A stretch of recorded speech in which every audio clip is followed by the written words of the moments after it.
Kotesh YouTube channel గత వెలుగుమట్లలో ఎప్పుడైతే ఇల్లు కూల్చేశారో కూల్చేసిన తర్వాత ఇక్కడికి వచ్చి జెడ్పీ సెంటర్ లో మన అంబేద్కర్ భవన్ లో వీళ్ళు ఉండబట్టి 6 రోజులు అవుతుంది. ఈ 6 రోజుల నుంచి వీళ్ళు ఎలా ఉంటున్నారు అసలు ఇక్కడ చూస్తే కరెంటు లేదు, పొద్దున పూట ఏదో తిరుగుతుంది కానీ నేను నైట్ వచ్చి చూసిన. నేనైతే వీళ్ళందరూ బయట కూర్చొని ఏడ్చుకుంటూ ఆ దోమల మధ్యలో వీళ్ళ బాధలు వింటంటే ఒక కామన్ మ్యాన్ గా నేను ఏ పార్టీకి సంబంధించి వచ్చి మాట్లాడట్లేదు. ఇక్కడ జస్ట్ ఖమ్మంలో పుట్టి పెరిగిన మా ఖమ్మం ప్రజలకు సమస్య వచ్చింది. ఒక కామన్ మ్యాన్ గా నేను రియాక్ట్ అవ్వాలి, మినిమం అయినా నేను రియాక్ట్ అవ్వాలి. అది నేనే కాదు, కామన్ మ్యాన్ గా ఎవడు చూసినా సరే రియాక్ట్ అవ్వాలి. ఇప్పుడు మీరు పునర్వికాకి సంబంధించిన వీడియోలు ఎంతమంది ఎన్ని విధాలుగా సపోర్ట్ చేసి ర్యాలీలు చేసుకుంటూ ఆ అమ్మాయిని బతికిద్దామని చెప్పేసి ఎట్లా తిరిగారు మీరందరూ. ఈ క్వశ్చన్ ఎవరికంటే ఇది ఇన్ఫ్లుయెన్సర్స్ కి, నార్మల్ గా సోషల్ మీడియాలో ఉండే వాళ్ళ ఇన్ఫ్లుయెన్సర్స్ అందరికీ నేను చెప్తున్నా, మీరు కూడా ఒక్కసారి మన జెడ్పీ సెంటర్ అంబేద్కర్ భవన్కి వచ్చి ఇన్ఫ్లుయెన్సర్స్ చెప్తున్నా, ఒక్కసారి వీళ్ళ సమస్యల గురించి అడిగి తెలుసుకొని ప్రతి ఒక్కటి గవర్నమెంట్కి తెలిసేలాగా మాట్లాడండి. ప్రతి వీడియో వాళ్ళ వరకు చేరే విధంగా ప్రతి ఒక్క ఇన్ఫ్లుయెన్సర్ ఇక్కడున్న అంబేద్కర్ దగ్గరికి రావాలి. ఇది నా రిక్వెస్ట్ అన్నమాట. ఓకే అమ్మ, నమస్తే అమ్మ.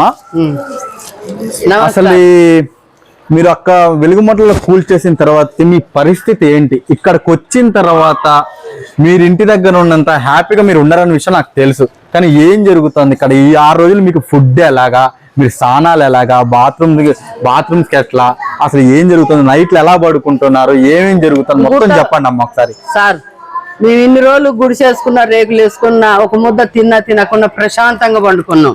ఇక్కడ పొద్దు మా పెడతారు కానీ తిన్న కూడా వంట పడతలేదు. ఏంది మేము ఇచ్చి ఒకళ్ళ గాలి ఒకళ్ళ ప్యాస్ పోసినా, దొడ్డి పోయినా, బట్టలు ఉత్తుకున్నా, ఏది చేసినా ఎవరింటికి వాళ్ళకు శుభ్రంగా ఎవరి దాళ్ళకు ఉన్నాం. అంతా ఒక దాంట్లో పోవాలంటే ఎప్పుడు ఏ టైంలో ఏమైందో, ఎట్లుంటుందో అని భయం అవుతుంది. అసలే నాకు హార్ట్ ప్రాబ్లం ఉంది, నేను చాలా జాగ్రత్తలు ఉండాలి. ఈ 10 మందిలో తిరగాలంటే నాకు ఏమైనా అయిద్దేమో అని నాకు గుండెల కాడ దడ కొట్టుకుంటుంది. నాకు హైదరాబాద్ దాకా పోయి వచ్చిన చాలా డబ్బులు అయినాయి. ఇళ్ళకి వచ్చినాక కూడా నాకు ఏమన్నా ఇదైద్దామని భయం అవుతుంది. ఇప్పటికైనా మంత్రులు వస్తారు, అందరు వస్తారు. ఇప్పటికైనా సరే కూలిపోయిన ఇల్లు వెలిగిన దీపాన్ని ఆర్పేసిర్రు, మళ్ళా ఆడికి పంపించి మళ్ళీ వెలిగించుకొని దీపాలు ఇన్ని రోజులు రేకులు వేసుకున్నాం. ఇప్పుడు తాటిపత్రి వేసుకొని ఉంటాం. ఆ చోటు మాకు ఇస్తే తర్వాత మళ్ళీ ఇల్లు వేసుకుంటాం, మా జాగాలో మేము బతుకుతాం. మాకు ఎవరితో గొడవలు లేవు, పంచాలు లేవు. ఆ ఇల్లు ఎట్లా కూల్చారో అట్లా తీసుకొచ్చి మమ్మల్ని ఆ ఇంట్లో దోలాలండి సార్. ఇప్పుడు మిమ్మల్ని అక్కడ ఎన్ని కుటుంబాలు ఉన్నాయి వెలుగుమట్లలో? మొత్తం దగ్గర చాలా కుటుంబాలు ఉన్నాయి సార్. మొత్తం అందరిని కూల్చేసి అందరిని బయటికి పంపించేసారు. ఇల్లు కావాలి. ఇప్పుడు అంటే నేను కూడా వేరే న్యూస్ ఛానల్లో చూసా, మీరు భూమిని కబ్జా చేసినట్టుగా, మీకు మీ ఇళ్లకు గానీ మీ స్థలాలకు గానీ పట్టాలు ఇవ్వన్నట్టుగా ప్రచారం చేస్తున్నారు కొంతమంది. కొన్ని న్యూస్ ఛానల్స్ లో మీ భూములకు పట్టాలు ఉన్నాయా లేకపోతే లేవా? మా భూదాన భూమి పట్టాలు ఉన్నాయని ఎప్పటి నుంచో వచ్చినాయి. పట్టాలు వచ్చినాయి, అన్ని ఉన్నాయి. ఇంకా అబ్జర్వ్ చేసే అంత పెద్ద బిజినెస్ మ్యాన్ అదే ఆక్రమించుకుంటేనే సార్ ఇక్కడ చెప్పండి.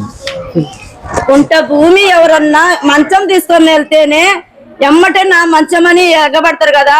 8 సంవత్సరాల నుంచి మేము అక్కడ ఉంటున్నాం కదా ఇల్లు వేసుకొని. అప్పటి నుంచి రాని ప్రభుత్వం భూదావన భూమి అని వదిలిపెట్టారు కదా.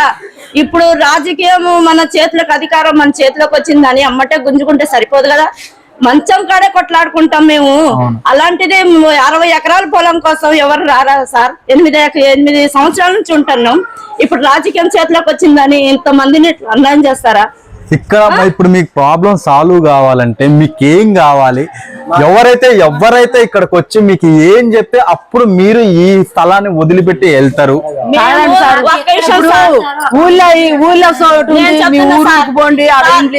ఇల్లు లేక 10 సంవత్సరాలు కేసీఆర్ గారు ఆడ ఉన్నారు. మాకు నీళ్ళు లేవు, మంచి నీళ్ళు లేవు అని బతిలాడితే ట్యాంకర్లతోని కొన్ని రోజులు 3-4 రోజులు మున్సిపాలిటీ నుంచి నీళ్లు పంపించారు. కరెంట్ తీగలు మా సొంత డబ్బులు పెట్టుకొని తెచ్చుకున్నాం. తమ్మాలు మేమే వేపించుకున్నాం, అన్ని చేసుకున్నాం. ఇప్పుడు రాజకీయం కాంగ్రెస్ పార్టీ వచ్చినాక ఎమ్మటే కరెంట్ కట్ చేశారు సార్ సంవత్సరంగానే. కొన్ని ఇల్లు 80 ఇల్లు వేసుకొని కొంతమంది ఉన్నాం. కాంగ్రెస్ పార్టీ రాగానే 80 ఇల్లు పడేసాగానే ఎటోళ్ళు అటు వెళ్ళిపోయారు. అది పోయి నాకు ఇప్పుడు 30 ఎకరాల్లోకి వచ్చి ఇప్పుడు ఇట్లా చేశారు సార్. ఇక ఇల్లు వచ్చిన కాడ నుంచి కరెంటు చేశారు, ఇల్లు పడేసుకుంటే ఇదే పరిపాలన చేస్తున్నారు సార్. ఇల్లు కూలీనాలు చేసి 10 రూపాయలు సంపాదించి ఇల్లు మేము పక్కా కాంగ్రెస్ సార్, మేము పక్కా కాంగ్రెస్ అయినా సిపిఎం వాళ్ళైతే ఇప్పుడు చూస్తున్నారు సార్. ఎవరైనా మా ఇంటి ముందుకు రారు సార్ ఏరే పార్టీ వాళ్ళు. అలాంటి వాళ్ళకు మాకు తీసుకొచ్చి ఇట్లా చేశారు సార్. మేము మెజార్టీగా 2-3 వేల సప్పున గెలిపించినాం సార్ బట్టి గారిని. ఇంతవరకు బట్టి గారు గాని, తుమ్మల నాగేశ్వరరావు గారు గాని, పొంగులేటి సీఎం గారు గాని ఎక్కడి నుంచో ఆయన వచ్చిండు. కేటీఆర్ గారు ఏమన్నారు కేటీఆర్ సార్ వచ్చి ఏమన్నారు? మీ భూములు మీకే వస్తాయమ్మా వాళ్ళ అధికారంలోకి వచ్చినప్పుడు అధికారంలోకి కాదు మొన్న వచ్చారు సార్ ఇక్కడికి. అనేది ఏంటంటే కేటీఆర్ సార్ వచ్చి మా అధికారం రావడంతో అప్పుడు మీకు ఎక్కడైతే ఇల్లులు పోయినాయో అక్కడ అంటే వాళ్ళ అధికారంలోకి వచ్చాక ఇస్తున్నారు వాళ్ళు. చెప్పండి అదే చెప్పండి. సార్ వచ్చారు ఇక్కడికి తర్వాత మీకు మేము అధికారంలో ఉన్నప్పుడు వాళ్ళు వచ్చారు, సార్ వచ్చన్నారు కదా, మీకు ఇల్లు ఎక్కడైతే కొలగొట్టారో అక్కడే ఇస్తారు. అక్కడ దాకా మీరు దీంట్లోకి వెళ్ళి కదలమాకండి. మీ భోజనాల ఏర్పాట్లు కానీ ఇంకేదైనా కానీ మీరు చూస్తాం. కాకపోతే మీకు ఎక్కడైతే అన్యాయం జరిగిందో అక్కడే మీకు ఎంత ఆస్తి అయితే నష్టపరిహారం జరిగిందో అంత నష్టపరిహారం చేయాలి. మీ కోర్టు లాండ్ ఆర్డర్లు ఉన్నాయి, నేను చూశాను, వాటిని పరిశీలించాలని చెప్పారు.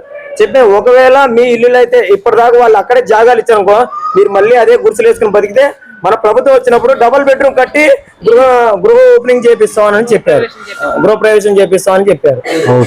అప్పటిదాకా అయితే అని చెప్పలేదు. అప్పటిదాకా మీరు ఇందులోకి న్యాయం జరిగేదాకా అందరం కలిసి పోరాడదాం. ఎవరు వచ్చినా గానీ ఐకమత్యంగా ఉండండి. అందరూ వస్తారు, అది ఎక్కడ సంతకాలు పెట్టమాకండి, ఎక్కడ ఏది చేయమాకండి. మీ తప్పుదోవ పట్టడానికి అట్లా చేస్తారు. కానీ మీరు ఇందులోకి వెళ్ళి గేటు దాటద్దు. గేటు దాటితే మీరు ఎటోళ్ళట్టు చేసేస్తారు. ఇక్కడే న్యాయం జరగాలి, ఇక్కడ పోరాటం జరగాలని చెప్పిపోయారు న్యాయంగా కేటీఆర్ సార్. ఇప్పుడు ఎక్కడైతే ఎక్కడ ఊళ్ళో తీసుకెళ్లి శ్మశాన వాటికలో ఇస్తానంటే అంటే అక్కడ లేకనే కదా సార్ వచ్చింది. ఇక్కడ బతుకు తెరుకొని వచ్చాం. గాజులు అమ్ముకున్నారు, పుస్తల తాళ్ళు అమ్ముకున్నారు, చిట్టీలు వేశారు. వాళ్ళ బతుకు తెరు వాళ్ళు రూపాయి పోగొచ్చుకొని ఇల్లులు కట్టుకున్నారు. ఇవాళ అర్ధాంతరం కూలగొడితే ఆ అప్పులన్నీ ఎవరు తీస్తారు సార్? పురుగుల మంది అదే ముగ్గురు మంత్రులు కూడా అదే అన్నంలో పెట్టేసి ఇసం పెట్టి చెప్తే వాళ్ళు చచ్చిపోతారుగా. అట్లా కూడా వాళ్ళంత దౌర్జన్యం కూడా ఇల్లు పడేశారు. రేవంత్ రెడ్డి గారు అంటారు కదా, మీ శాపనార్థాలు నాకు సంతోషంగా ఉన్నాయి, మీరు తిడుతుంటే నాకు హాయిగా ఉంది, అట్లా మాట్లాడుతున్నా. అంటే ఇది స్పైడర్ సినిమాలో విలన్ లాగా అనిపిస్తుంది ఒక పేద ప్రజలంటే. అంటే నీకు గాంధీ భవన్ కోసం 5,000 కోట్లు పెడితే ఈ ప్రజల కోసం ఇల్లు కాళ్ళు మొక్కిండు ఇలా ఈడుస్తా అంటాడు.